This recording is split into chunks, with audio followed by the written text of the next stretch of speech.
اور جب یہ دونوں وہاں سے آگے بڑھے تو موسیٰ علیہ السلام نے اپنے غلام سے کہا کہ ہمارا کھانا دے دیجیے، یقیناً ہمیں اس سفر میں سخت تکلیف اٹھانی پڑی ہے۔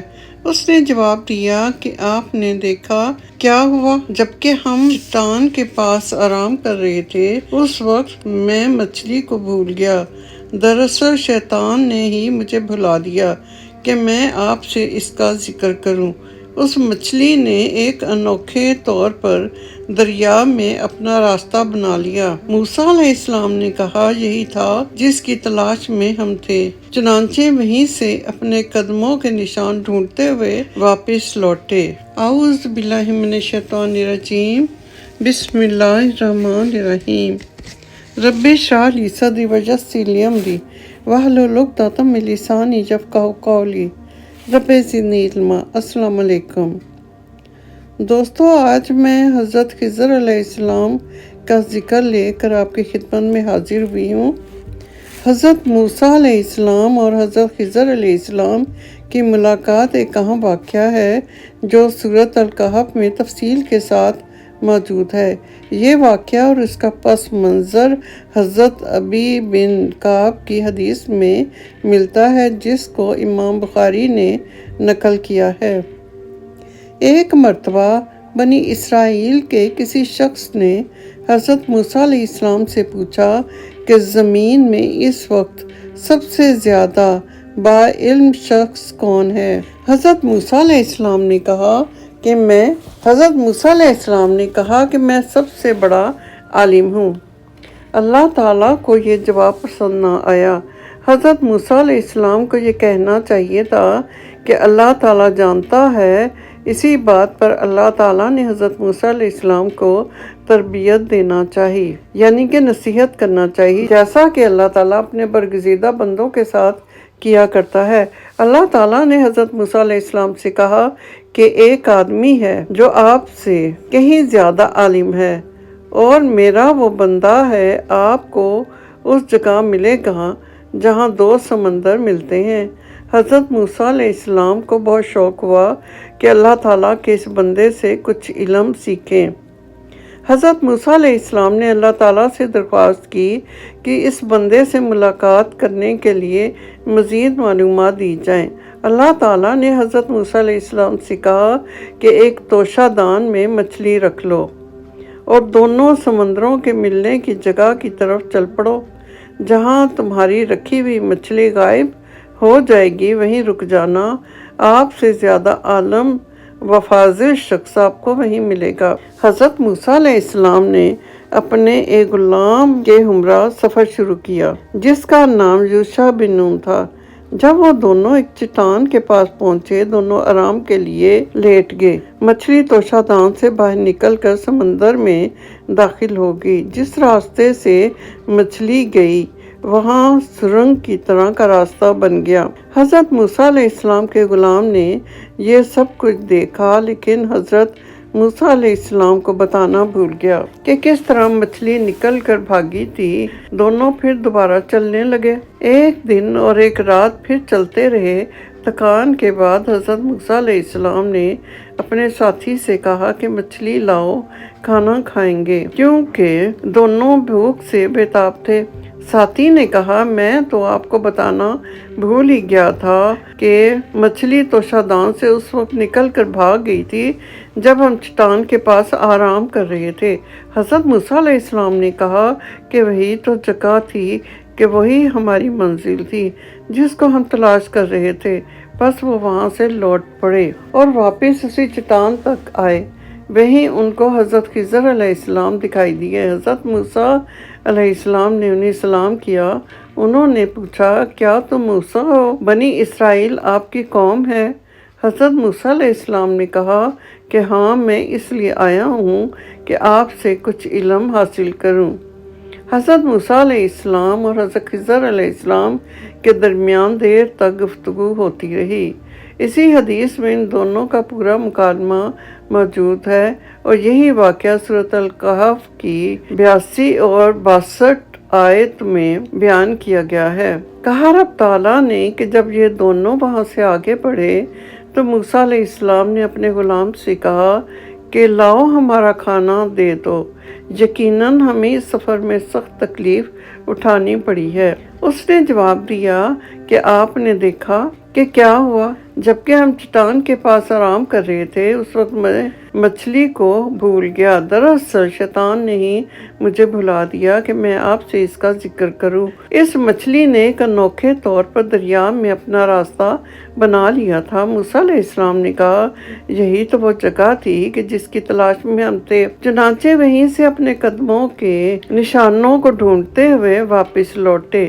پس ہمارے بندے میں سے ایک بندے کو پایا کہ جسے ہم نے اپنے پاس کی خاص رحمت عطا کر رکھی تھی اور اسے اپنے پاس سے خاص علم سکھا رکھا تھا۔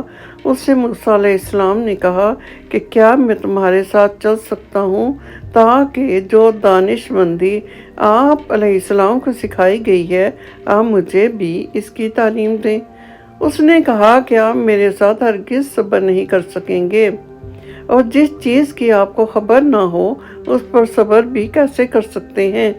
موسیٰ علیہ السلام نے جواب دیا کہ انشاءاللہ آپ مجھے صبر کرنے والا پائیں گے اور کسی بات میں آپ کی نافرمانی نہ کروں گا۔ اس نے کہا کہ اچھا، اگر آپ میرے ساتھ ہی چلنے پر اصرار کرتے ہیں تو یاد رہے کہ کسی چیز کی نسبت مجھ سے کچھ نہ پوچھنا جب تک کہ میں خود اس کی نسبت کوئی تذکرہ نہ کروں۔ پھر وہ دونوں چلے یہاں تک کہ کشتی میں سوار ہوئے تو اس نے کشتی میں سوراخ کر دیا۔ موسیٰ علیہ السلام نے کہا کہ کیا آپ نے اس میں سوراخ کیا ہے تاکہ کشتی والوں کو ڈبو دیں؟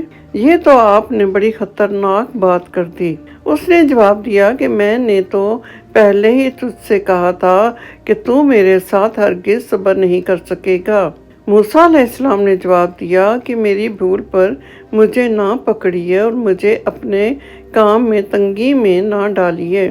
پھر دونوں چل پڑے یہاں تک کہ ایک لڑکے کو پایا کہ اس نے اسے مار ڈالا۔ موسیٰ علیہ السلام نے کہا آپ نے ایک معصوم جان کو بغیر کسی جان کے عوض مار ڈالا، بے شک آپ نے تو بڑی ہی ناپسندیدہ حرکت کی ہے۔ وہ کہنے لگے کہ میں نے تم سے نہیں کہا تھا کہ تم میرے ہمراہ رہ کر ہرگز صبر نہیں کر سکو گے۔ موسیٰ علیہ السلام نے جواب دیا کہ اگر اب اس کے بعد میں آپ سے کسی چیز کے بارے میں سوال کروں تو بے شک آپ مجھے اپنے ساتھ نہ رکھنا، یقیناً آپ کو میری طرف سے عذر مل گیا ہے۔ پھر دونوں چلے ایک گاؤں والوں کے پاس آ کر ان سے کھانا طلب کیا تو انہوں نے ان کی مہمانداری سے صاف انکار کر دیا۔ دونوں نے وہاں ایک دیوار پائی جو گرا ہی چاہتی تھی، یعنی گرنے ہی والی تھی۔ اس نے اسے ٹھیک کر دیا، یعنی کہ درست کر دیا۔ موسیٰ علیہ السلام کہنے لگے کہ اگر آپ چاہتے تو اس پر اجرت لے لیتے۔ اس نے کہا کہ بس یہ جدائی ہے میرے اور تیرے درمیان۔ اب میں تجھے ان باتوں کی حقیقت بھی بتا دوں گا کہ جس پر تجھ سے صبر نہ ہو سکا۔ کشتی تو چند مسکینوں کی تھی جو دریا میں کام کاج کرتے تھے۔ میں نے اس میں کچھ توڑ پھوڑ کرنے کا ارادہ کر لیا کیونکہ ان کے آگے ایک بادشاہ تھا جو ہر ایک صحیح سالم کشتی کو جبراً ضبط کر لیتا تھا۔ اور رہی اس لڑکے کے ماں باپ ایمان والے تھے، ہمیں خوف ہوا کہ کہیں یہ انہیں اپنی سرکشی اور کفر سے عاجز اور پریشان نہ کر دے، اس لیے ہم نے چاہا کہ انہیں ان کے پروردگار اس کے بدلے میں اس سے بہتر پاکیزگی والا اور اس سے زیادہ محبت اور پیار والا بچہ عنایت فرمائے گا۔ دیوار کا قصہ یہ ہے کہ اس شہر میں 2 یتیم بچے ہیں جن کا خزانہ اس دیوار کے نیچے دفن ہے۔ اس کا باپ بڑا نیک شخص تھا، تو تیرے رب نے چاہا کہ یہ دونوں یتیم اپنی جوانی کی عمر میں آ کر اپنا یہ خزانہ نکال لیں۔ یہ تیرے رب کی طرف سے مہربانی تھی، میں نے اپنی رائے سے کوئی کام نہیں کیا۔ یہ ہے اصل راہ ان واقعات کی کہ جن پر آپ سے صبر نہ ہو سکا۔